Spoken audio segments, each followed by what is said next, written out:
And this debate certainly has Bay Area teachers talking as well. Many worried about their own safety while they are trying to run a classroom, they say. News Channel 8's Jana Jones continuing our team coverage tonight. She's at the Hillsborough County School Board. And Jan, I know you've been covering this story. What do teachers think about this that you spoke with? Good evening to you, Rod. I've talked to a lot of teachers on this matter, and none of the teachers I've talked to say they want to be armed. In fact, the teacher I spoke with earlier this evening said she would quit her job if this bill were to pass. I would never do it. I would never carry a weapon to work. I would never carry a weapon personally.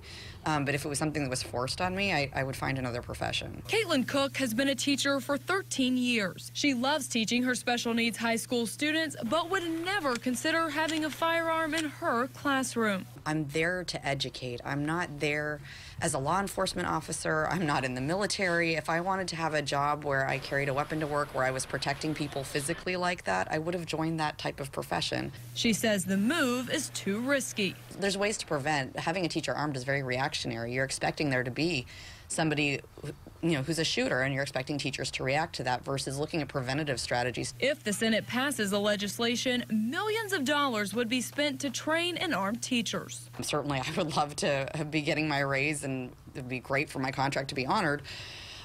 But I hate the idea of, instead of paying us, instead of providing, mostly for providing resources for our kids, all these things that we need in our schools, and yet we somehow now have the money to arm teachers. Cook believes banning assault-style weapons would be a step in the right direction, but the Senate said no to that. Meanwhile, state leaders have until Monday to decide if teachers should be armed. I think that they would lose a number of really good teachers, because I think there's a lot of people that are not comfortable having weapons in schools.